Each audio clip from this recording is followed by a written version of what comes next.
사사기 1장 7절부터 8절까지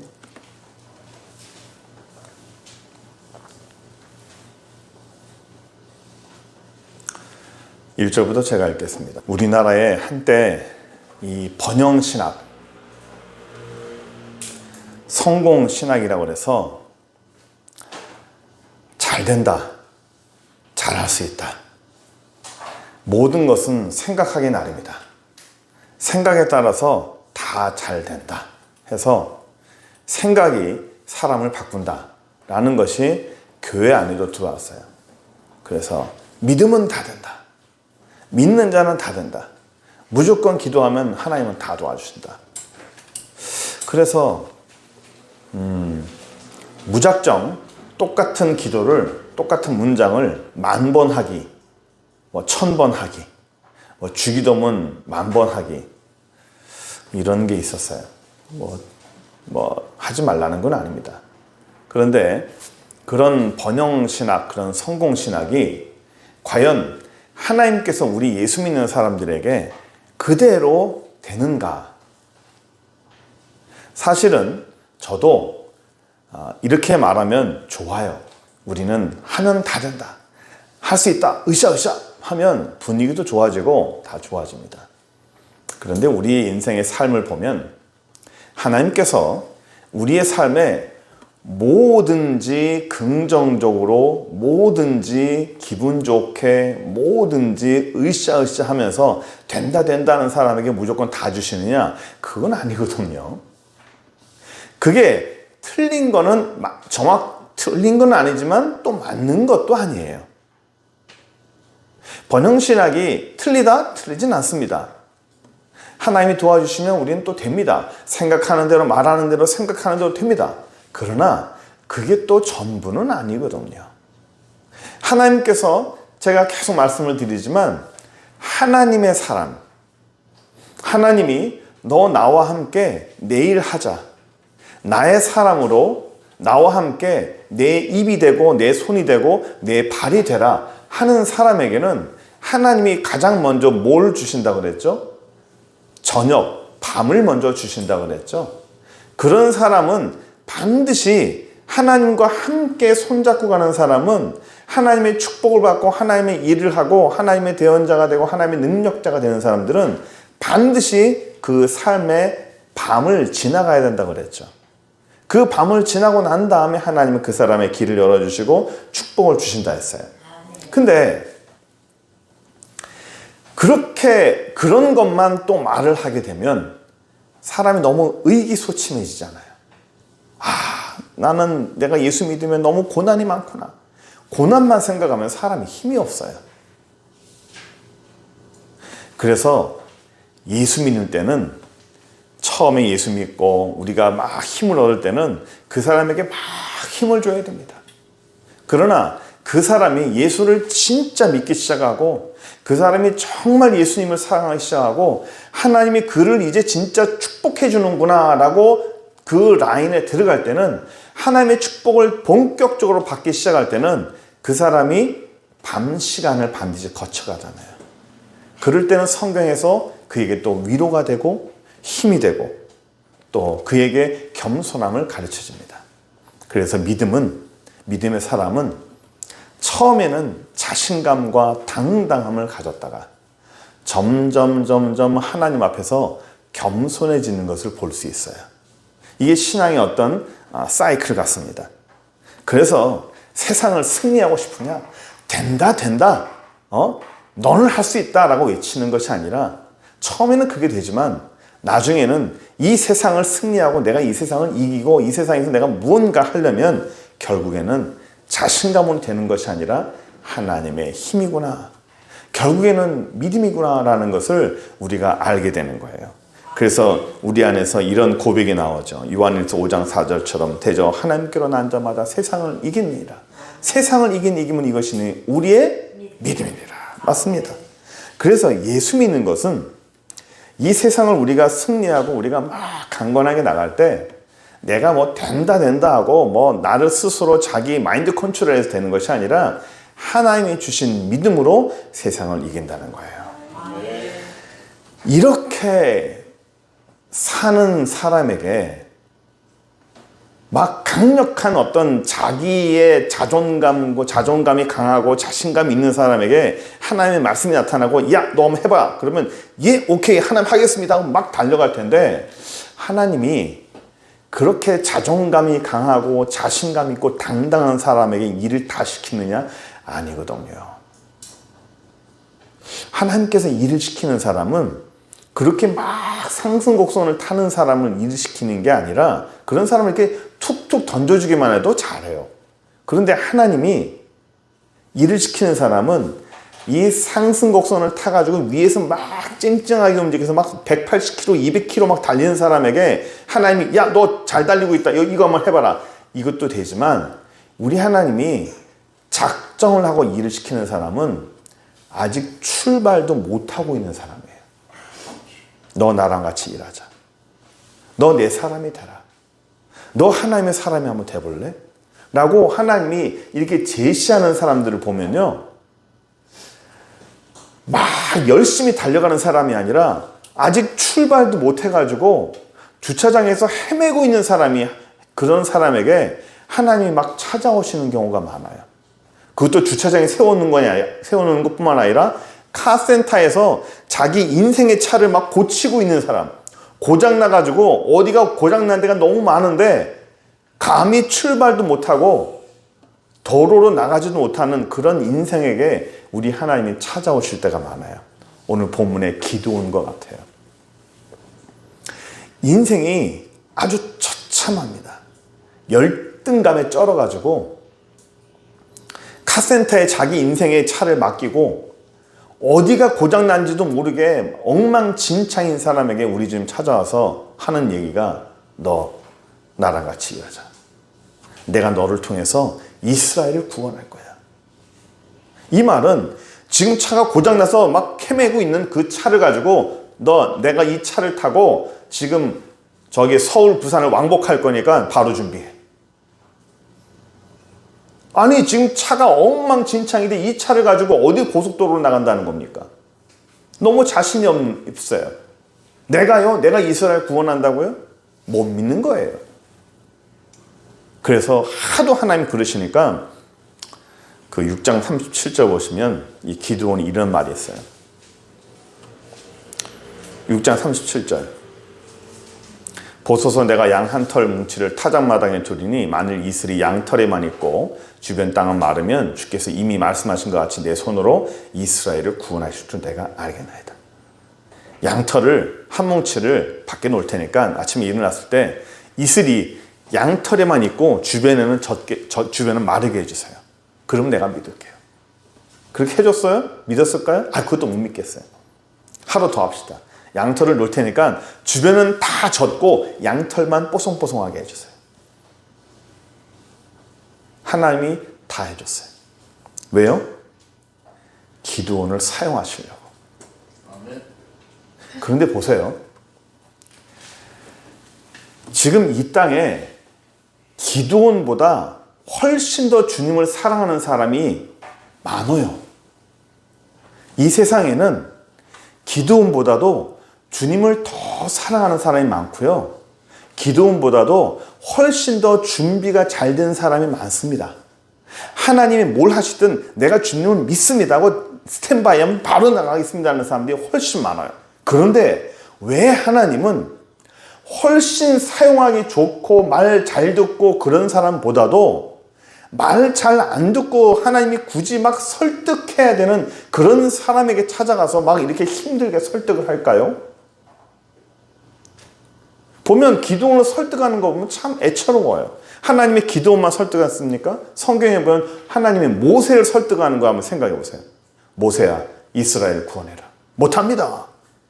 난 지금 옛날에 내 낮에 지금은 양측입니다. 그래도 넌 구원해라. 못한다니까. 나 말도 못한다니까요. 구원해라. 나가봐라. 못한다니까. 왜 그러십니까? 나중에 하나님이 모세한테 화내죠. 왜 굳이 그렇게까지 하십니까?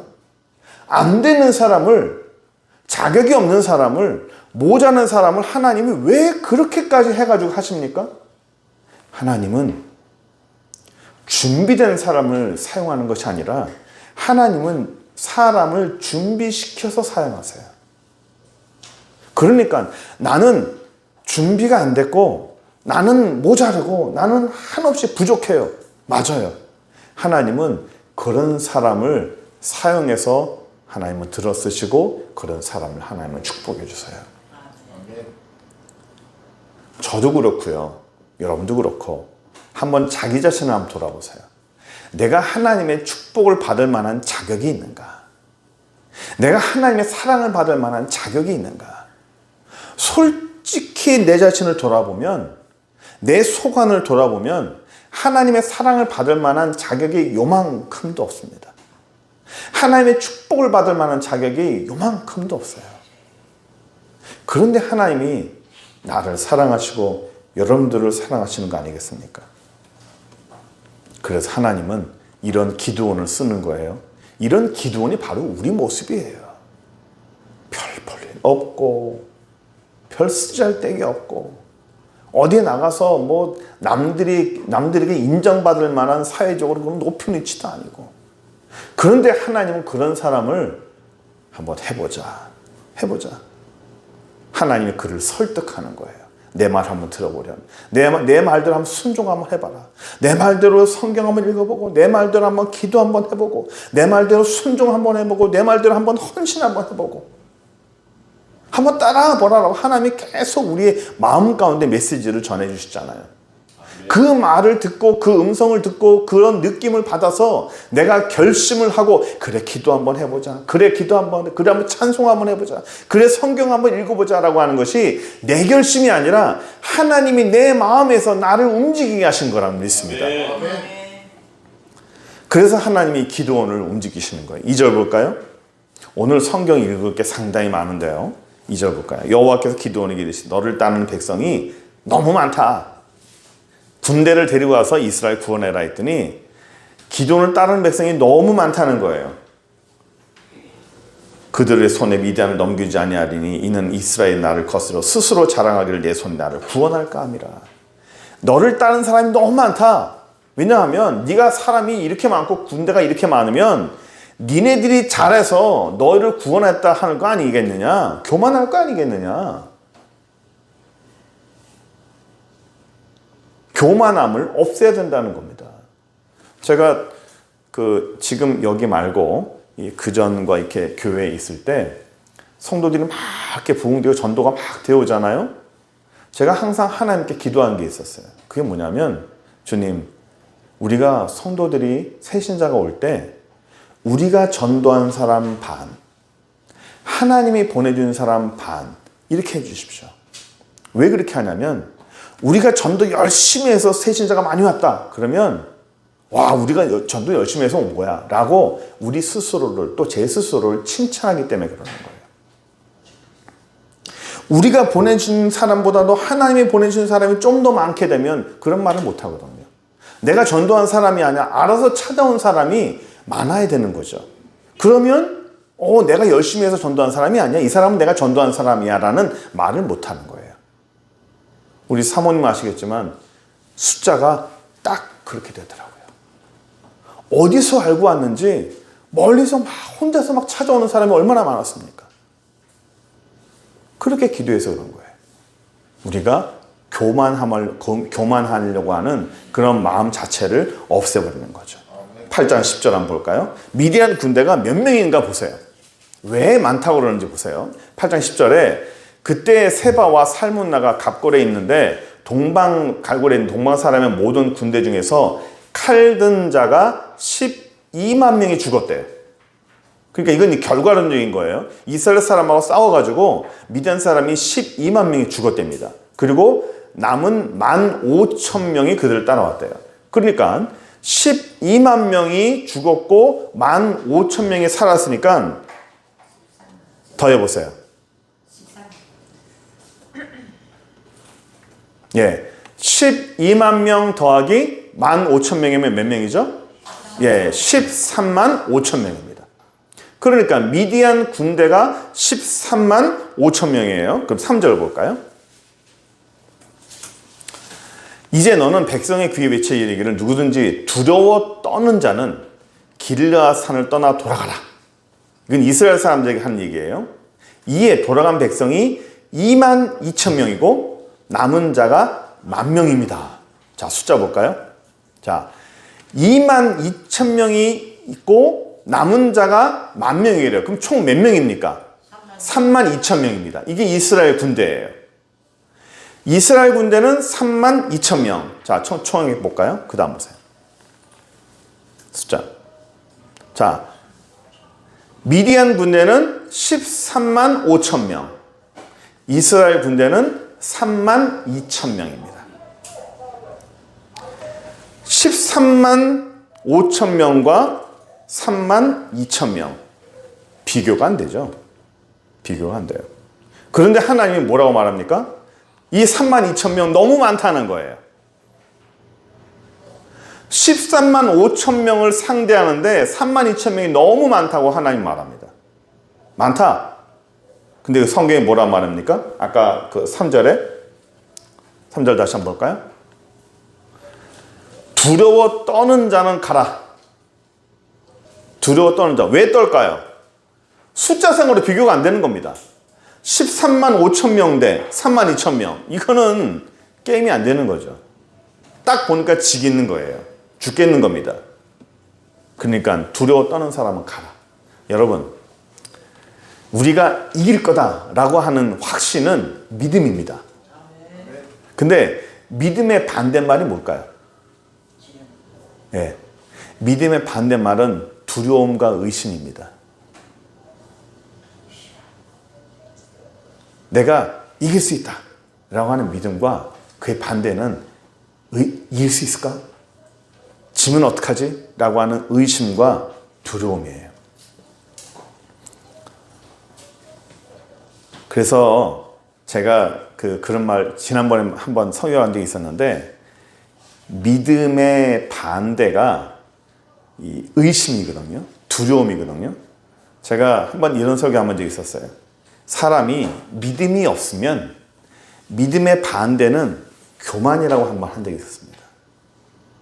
그 교만함은 열등감으로 또 드러난다고 그랬어요. 사람이 열등감으로 자기 자신을 막 자랑하고 막 교만한 사람은 그 사람의 이면에는 열등감이 있는 거다라고 그때 한번 설명한 적이 있었습니다. 결국 교만함은, 열등감은 곧 믿음이 없다는 거거든요. 오늘 것도 같은 거예요. 사람이 두려움과 교만은 한 덩어리입니다. 두려움과 교만은 한 덩어리예요. 그래서 사람이 뭐가 없을 때 있죠. 뭐가 없을 때 두려워하는 사람은 무언가 있을 때는 반드시 교만해집니다. 돈이 갑자기 없어요? 그럼 막 걱정되고 두렵고 의심되고 이거 큰일 났다 어떡하지? 그러다가 그것이 갑자기 돈이 많아지면요, 사람은 교만해져요. 시간이 없을 때 막 힘들어하다가 또 시간이 많으면 교만해집니다. 이렇게 두려움이 많은 사람은 대체적으로 자기 자랑이 많아요. 믿음이 없는 거죠. 조울증 환자처럼 기분이 막 업되고 막 좋아지면 자기 자랑을 막 인생의 자랑을 하다가도요, 갑자기 기분이 다운되거나 뭔가 없어지게 되면 삶을 막 두려워합니다. 이게 영적인 조울증이에요. 믿음이 없는 거죠. 내 삶에 자꾸만 이게 기복이 좀 많은 것 같다? 내가 믿음이 없는 거예요. 우리가 아까 말했죠? 요한 1서 5장 14절. 세상을 이김은 이것이 곧 우리의 믿음이다. 우리 믿음이에요. 그래서 아까 말씀한 것처럼 두려워 떠는 자는 떠나라. 두려운 자는 떠나라. 두려워하면 이게 금방 두려움이 퍼집니다. 안 되는 거예요. 돌아가서 애나 봐라. 비관하는 거죠. 자, 그랬어요. 몇 명 남았죠? 2만 2천 명이 떠나서 10,000명이 남았어요. 10,000명이 남았더니 4절 보세요. 7장 4절. 여호와께서 또 기드온에게 이르시되 백성이 아직도 많다. 아직도 많다. 상대는 13만 5천 명인데 다 갔는데, 가라 해서 다 갔더만 10,000명은 2만 2천 명이 갔는데 10,000명이 남았어요. 그것도 아직도 많다. 아직도 많다. 왜 이럴까요? 왜 자꾸 하나님은 숫자를 줄이려고 그러는 걸까요? 우리가 알겠지만 나중엔 300명 남아요. 이렇게 숫자를 급격하게 줄이려고 하는 이유가 뭐예요? 왜 이러실까요? 아까 우리 말씀처럼 신명기 8장 17절 볼까요? 신명기 8장 17절 보시면 우리 아까 그 말씀과 동일합니다. 그러나 네가 내 마음에 이르기를 내 능력과 내 손의 힘으로 내가 이 재물을 얻었다 말할 것이라. 내 능력과 내 힘으로 이 재물을 얻었다. 이 신명기는 이스라엘 사람들이 애굽을 나올 때 재물과 이 돈을 얻었잖아요. 하나님이 그들에게 줬잖아요. 내가 열심히 해서 한 거야 라고 생각할까? 그들이 교만할까 한다는 거죠. 저는 그 전에 이 사업하시는 분들 만나면서 참 많은 얘기를 들었어요. 그분들이 하시는 말씀이 99%가 준비가 됐고 99%가 사업 성공인데 단 1%의 실패 확률로 모든 게 틀어질 때가 많다고 그러더라고요. 절대로 틀어질 수 없는 사업이고 이거는 절대로 실패할 수 없는 건데 거의 100%가 가까운 건데 99%가 준비됐는데 단 1%의 가능성 때문에 모든 게 다 틀어질 때가 있대요. 근데 또 한편으로는 이건 도저히 가능성이 없는 99%의 가능성이 없는 거고 단 1%의 그런 희망만 갖는 건데 그 1%가 자기를 살릴 때가 또 많았대요. 숫자가 가능성이 사람을 세우지 않습니다. 숫자가 많으면 가능성이 많겠죠? 그런데 그 가능성이 사람을 성공과 실패를 나누지 않습니다. 99%가 준비됐대요. 99%가 이길 가능성이 있었고 99%가 성공 가능성이 있는데 단 1% 때문에 실패했대요. 그 단 1% 때문에 성공과 실패가 나뉜다는 거예요. 결국 뭡니까? 내가 아무리 열심히 준비하고 아무리 못해도 하나님이 그 1%의 그 가능성과 그 1%로 하나님이 전체를 다 움직이는 겁니다.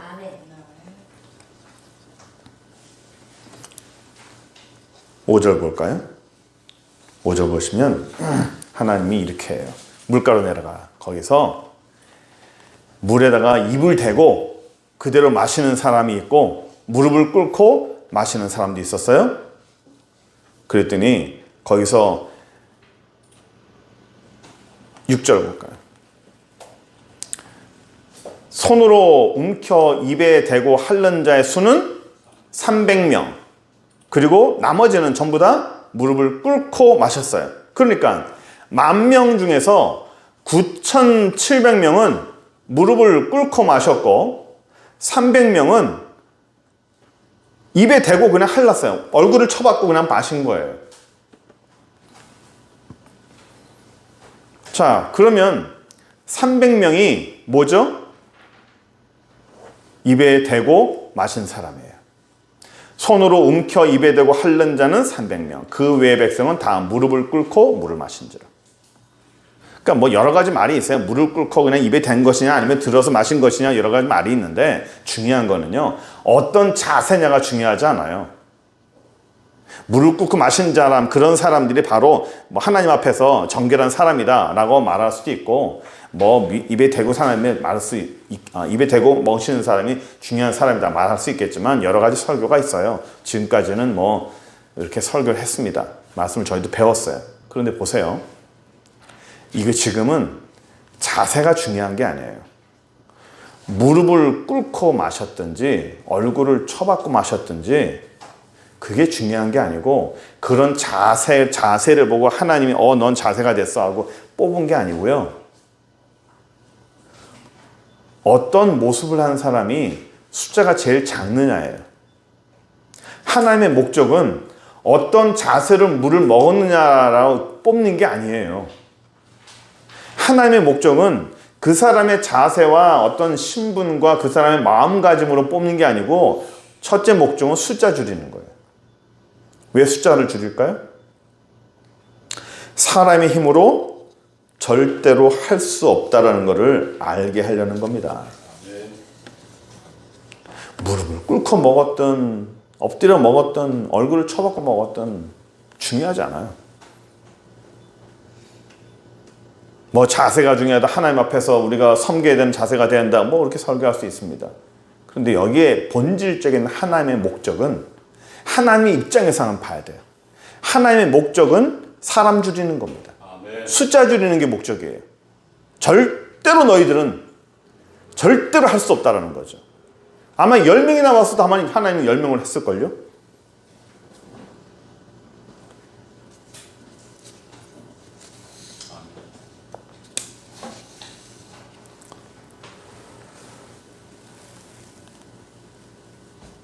예전에 미국에 이민 갈 때 어느 분이 그러더라고요. 미국에 이민 가려면 둘 중에 하나여야 된대요. 돈이 아주 많거나 아주 없거나. 어설프게 있으면 돈 다 털린다는 거죠. 아예 많아가지고 충분하든지 아니면 아예 없어야 한다는 거예요. 요즘에 교회 개척하는 것도 똑같아요. 교회 개척하십니까?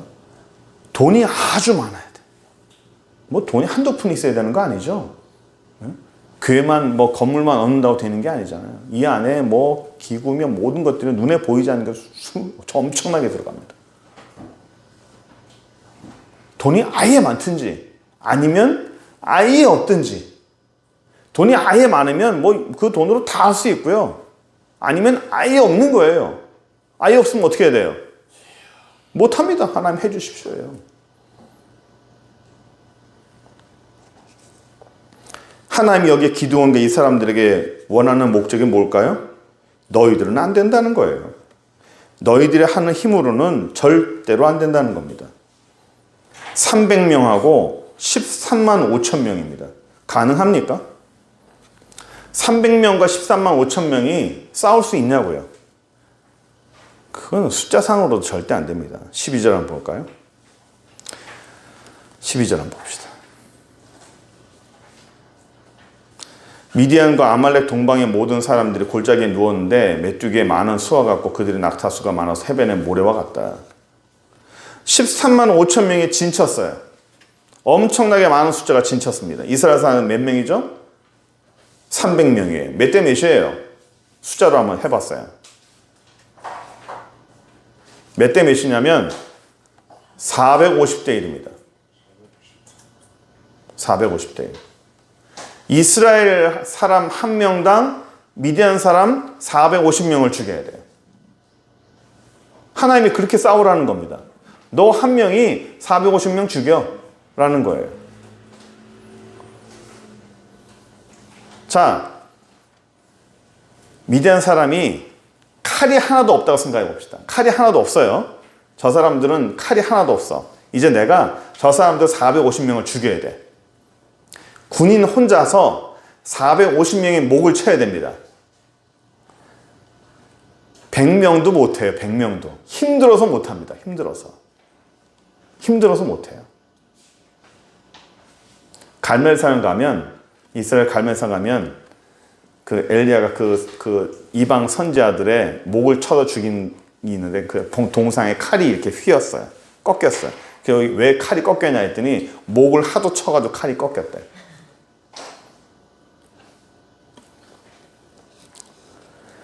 절대적으로 불가능합니다. 그래서 하나님이 기드온에게 가라. 그들에게 가라. 그때 13절 14절 볼까요? 기드온의 그곳에 이르기를 어떤 사람이 그의 친구가 꿈에 말하여 이르기를 보라 내가 한 꿈을 꿨는데 그 꿈에 보리떡 한 덩이가 미디안 층에 굴러 들어와서 한 장막에 그걸 쳐서 무너뜨려 위쪽에서 엎으니 그 장막이 쓰러지더라. 거기 미디안 진영에 딱 그 정탐을 갔는데 그 사람들이 꿈을 꿨는데 그 하는 얘기를 들은 거예요. 한 덩어리가 들어와서 이 미디안 진영을 다 쓸어버리더라. 14절. 그의 친구가 대답하여 이르되 이는 다른 것이 아니라 이스라엘 사람 요아스의 아들 기드온의 칼이라. 하나님의 미디안과 그 모든 진영을 그의 손에 넘겨주었느니라. 15절 해석까지 이제죠. 기드온이 그 꿈과 해몽하는 말을 듣고 뭐 했어요? 경배하며 이스라엘 진영으로 돌아와 이르되 일어나라. 여호와께서 미디안과 그 모든 진영을 너희 손에 넘겨주었다. 이제는 하나님이 일을 하시는구나 라는 확신이 든 거예요. 내가 하는 것이 아니라 하나님이 하시는구나. 우리가 지금 300명밖에 안 남았고 저들은 13만 5천 명이지만 이 300명이 할지라도 하나님이 하시겠구나. 현실은 불가능하고 현실은 깜깜한데 하나님이 하시겠구나라는 확신이 드니까 안심이 되는 거예요. 하나님이 하시겠구나. 더 이상 징표도 원하지 않죠. 뭘 해달라 그런 말도 안 해요. 저도 신대원 시험 칠 때 얼마나 떨었는지, 이거 떨어지면 큰일 나는 거죠. 교회에서 원호성 이 청년이 이제 신대원 시험 친다고 막 주일 오후에도 기도하죠. 수요일 날도 모여서 기도 제목 놓죠. 매주마다 주보에 제 이름 올라가는 거예요. 그러니 그 신대원 시험 떨어지면 그 무슨 창피입니까? 뭐 전체가 다 뭐 온 성도들이 기도하는데 얼마나 떨었는지. 이거 떨어지면 어떡하지? 고민하다가 공부를 못하는 거예요. 너무너무 걱정이 돼서 공부를 못하는 거예요. 제가 좀 소심합니다. 하도 떨어서 하도 공부를 못하니까 어느 날 하나님이 저한테 꿈으로 보여주는 거예요. 저랑 같이 이렇게 공부하던 이 룸메이트 같이 공부하던 이 사람들이 같이 이 총신대학교 신대원 신학대학원이라는 큰 버스가 있는데 거기를 저랑 같이 탑승을 하는 거예요. 그 모든 공부하는 청년들이. 아, 붙겠구나. 그 학교 가겠구나. 합격을 하겠구나. 하나님이 하신다라는 것은 확신이 드는 거예요. 아멘. 오죽 떨면 그랬겠습니까? 하나님이 기드온이 오죽 못 믿었으면, 오죽 연약했으면 하나님이 그렇게 보여줄까요? 이게 좋은 게 아니에요. 예? 이렇게 기드온처럼 저처럼 막 하나님이 딱 보여주고, 야, 그만 떨어, 좀 믿어. 이렇게 보여주는 게요, 뭐 그 나타나는 게 좋은 게 아닙니다. 왜요? 믿음이 없으니까. 믿음이 없으니까 떨고 두려운 거예요. 하나님은 뭘 원하는 거예요? 그런 거 안 보고도 좀 믿어봐라. 좀 확신을 가지고 좀 믿어봐라. 못 믿으니까 하나님께서 오죽하면 그렇게 했겠습니까? 하나님이 300명을 등장시켜서 하는 게 뭘까요? 우리가 할 수 있는 게 없다는 거예요. 너희들이 할 수 있는 거 전혀 없다는 겁니다. 저는 오늘 제가 제목은 450대 1로 이렇게 제목을 정했지만 사실은 제 마음 가운데 진짜 제목은 99%대 1%예요. 99%의 가능성과 1%의 실패의 가능성. 사람은 99%대 하나님의 그 1%의 그 가능성을 믿고 해보는 거예요. 사람은, 우리의 믿음은 숫자가 아니에요. 우리의 믿음은 가능성의 숫자가 아니고요. 숫자는 세상의 개념이잖아요. 하나님 나라는 숫자의 개념이 아닙니다. 우리가 조건이나 환경으로 일어나는 것이 아니라 숫자의 가능성으로가 믿지 말자고요. 숫자를 믿지 말고 하나님을 믿어봅시다. 여전히 저는 지금도 믿음이 없어요. 저도 자꾸만 숫자에 이렇게 개념을 합니다. 가능성이라는 그 숫자 몇 프로나 될까? 그런데 하나님은 그런 숫자의 가능성을 보고 그걸 가능성에 자꾸만 마음을 쏟는 걸 싫어하시는 거예요. 좀 그런 거 믿지 말고 그런 가능성에 생각하지 말고 단 1%라도 나를 좀 온전하게 믿을 수 없겠느냐. 예? 20년 전에도 그랬는데 왜 20년 후에도 또 이럴까요? 좀 더 나아져야 되는데, 좀 더 그동안에 예수님 닮기를 원하고 이렇게 애써 왔는데 20년이 지났으면 더 예수님을 닮으면서 좀 믿음이 더 컸어야 되는데 여전히 우리 안에 자꾸만 그 숫자의 가능성 몇 프로나 될까? 몇 프로나 가능성이 있을까? 몇 프로의 실패 가능성이 있고 몇 프로의 성공 가능성이 있을까? 자꾸만 그 숫자에 우리가 매이잖아요. 우리가 하나님 앞에 숫자 다 내려놓고 더 겸손하게 우리 주님 앞에 나타나고 주님께 맡기면 좀 더 맡겨보자고요. 예? 뭐 목사는 더 믿음이 좋습니까? 저도 약해요. 저도 제 나름대로 하나님이 저를 막 시험하고 테스트하는 게 있습니다. 우리가 좀 더 노력해보고 쓰러지면 또 일어나보고 안 되면 또 돼보고 또 시도해보고 계속적으로 하나님 앞에 도전하고 우리가 하다 보면 하나님 원하시는 그런 모습이 되어 있지 않을까요? 우리가 그날을 기대하면서 기도하며 나가는 저 여러분들에게 바랍니다. 기도합시다. 전능하신 하나님, 은혜와 사랑을 감사합니다. 저희가 참으로 부족하고 우리가 시절과 세월을 지나가면 더 예수님을 닮아가고 우리의 믿음이 더 성장하고 우리가 성숙해야 되는데 10년 전이나 20년 전이나 그 모습이 여전히 우리 안에 믿지 못하는 모습으로 남아있는 것을 보게 됩니다. 주여 저희를 불쌍히 여겨주셔서 기드온과 같이 모세와 같이 저희를 설득시켜 주시고 우리를 하나님이 원하시는 그런 모습으로 설복시켜 주셔서 주님이 원하시는 그런 자리에 들어갈 수 있도록 인도하여 주옵소서. 예수 그리스도의 이름으로 기도드립니다. 아멘. 지금은 우리에게 영원한 생명과 사랑을 주시는 우리 주 예수 그리스도의 무한하신 은혜와 우리 하나님 아버지의 지극하신 사랑하심과 성령 하나님의 감화감동 역사하심이 우리 하나님 은혜로서 믿음의 귀한 삶을 살기 원하는 귀한 영혼들 머리머리 위에 그들의 가정과 생업과 자녀 위에 이제로부터 영원토록 함께 있을지어다. 아멘.